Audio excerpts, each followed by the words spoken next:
मैं सांसद हूं दार्जिलिंग का। राज्य सरकार केंद्र सरकार के विरुद्ध में काम कर रही है। सिर्फ यही नहीं, 2014 में जब मैं चुनाव लड़ने आया था तब भी हमें चुनावी रैली करने के लिए भी पुलिस से परमिशन नहीं मिलती थी। और जैसे जैसे विधानसभा का चुनाव 2016 का नज़दीक आया तो पुलिसी अत्याचार बढ़ गया और 2017 ने तो हद ही कर दी कि खास करके पहाड़ में पुलिस तंत्र के माध्यम से सरकार का अत्याचार वहां की जनता पर बेधड़क बढ़ गया।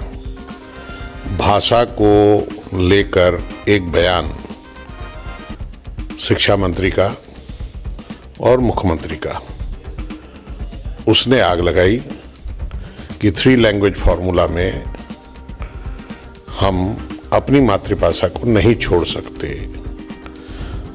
इतनी सी बात थी कि दूसरी लैंग्वेज जो है हिंदी और अंग्रेजी, जो लैंग्वेज ऑफ अपॉर्चुनिटीज़ है, किसी को नौकरी अगर करनी है, कहीं बाहर जाके व्यापार करना है, तो ये 2 भाषाएं तो आनी ही चाहिए। किंतु अपनी सभ्यता, अपनी संस्कृति, अपने संस्कार, अपनी धरोहर, अपना इतिहास, अपने लोकगीत, इन सब को बचाने के लिए मातृभाषा का होना बहुत जरूरी होता है। और 1992 से उनको उनकी मातृभाषा का मिला हुआ है अधिकार। उसको छीनने की जब कोशिश हुई तो आंदोलन वहां से शुरू हुआ और वो जाकर एक विकराल रूप ले लिया।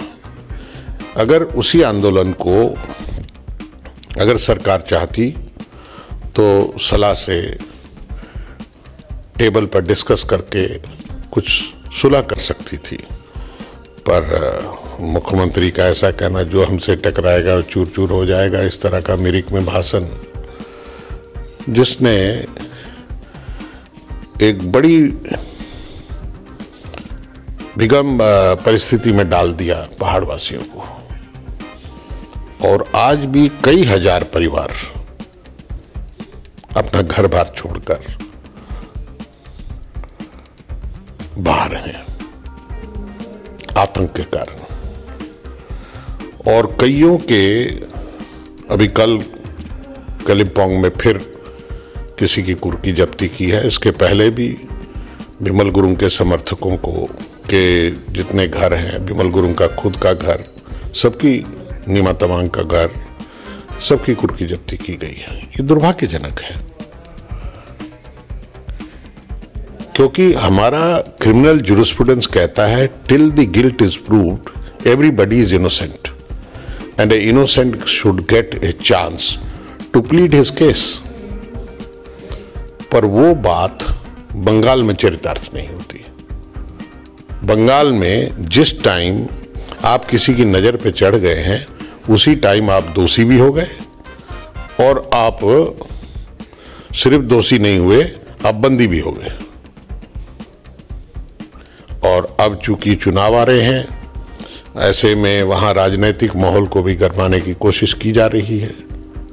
ये दुर्भाग्यजनक होगा।